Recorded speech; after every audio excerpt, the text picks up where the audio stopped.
Practicing my data structures. 100. Same tree. Given the roots of two binary trees P and Q, write a function to check if they are the same or not. Two binary trees are considered the same if they are structurally identical and the nodes have the same value. For example, 1, 2, 3, 1, 2, 3. Okay, so. But this is not the same because even though they have the same values, that one it's to the left and that one's to the right. This one, same thing. Even though it's the same values, that one's to the left, and well, they're flipped in terms of left or right. So, to determine if two things are the same tree,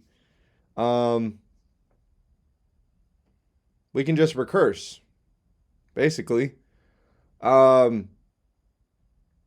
because there's three conditions that matter. Are the two values the same? Is the left tree the same, and is the right tree the same? And you can recurse through that.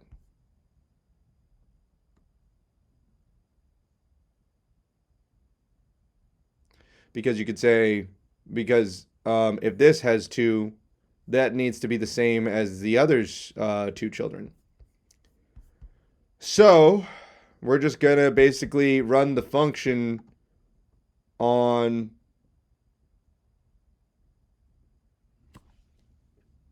the two trees' values. So, well, on the tree on P and Q's values, and the left and right subtrees. So, if P val equals, or if P val does not equal Q val, return false. We can instantly return false. Because if there's any difference, then we don't even have to check the subtrees. Otherwise, we check the subtrees, the child nodes.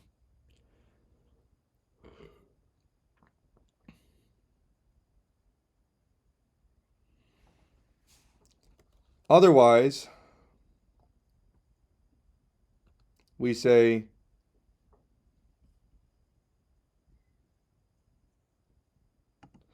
we also need to terminate the case in case, what was it?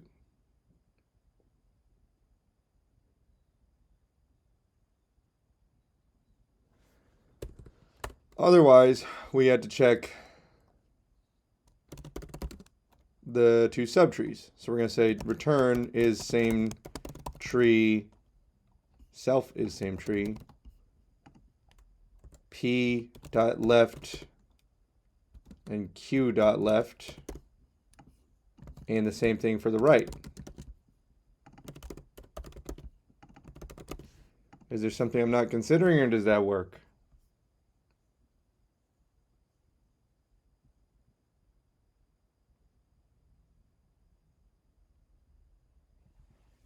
All right. None object has no attribute val. So the problem here is the leaf nodes. We don't terminate it if it gets to the leaf nodes.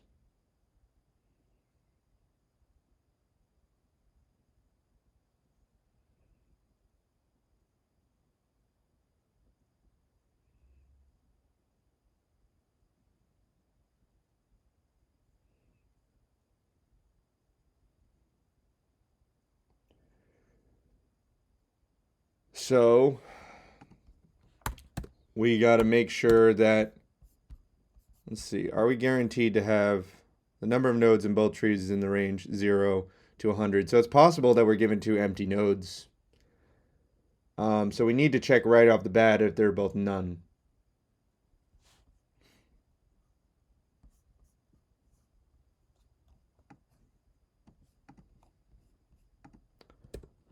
So if not P and not Q, return true.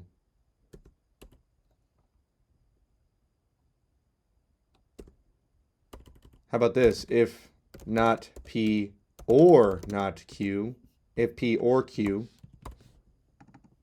because if we get to this point, then we know that one of them exists. So if we say if P or Q, then we can return false.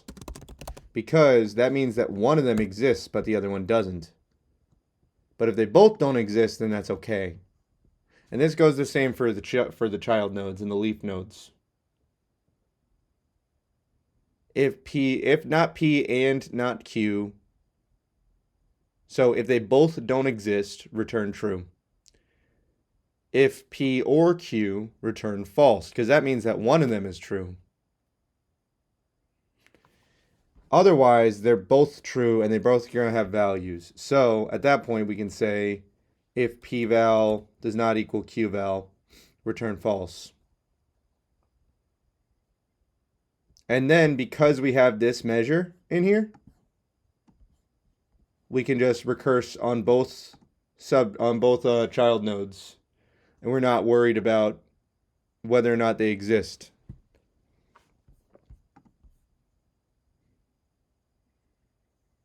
Wrong answer.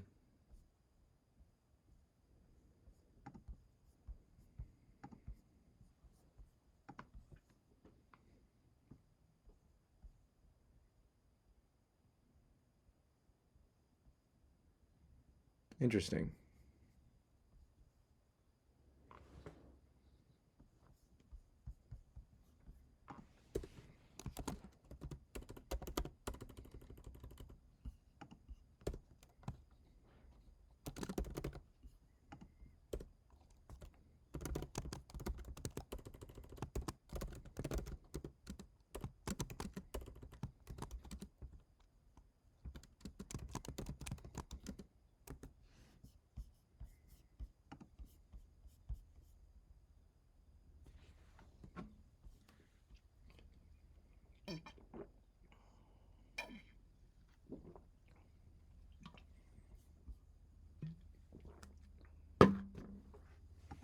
Oh, silly old me. We can't do XOR, right?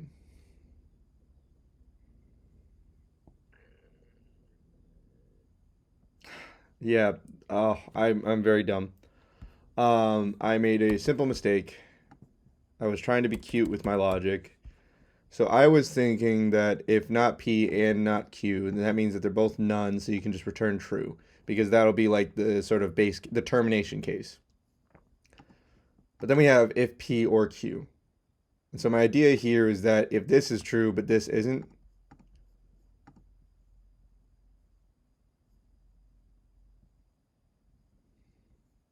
well, yeah, if we get to this point, oh, then one of them is true.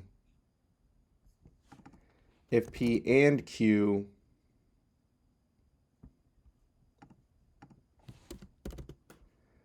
so we'll just sort of make it like a sort of XOR. If not P and Q, and P or Q.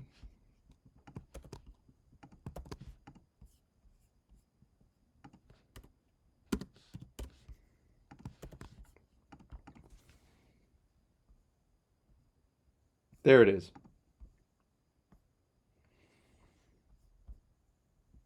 Wow. All right.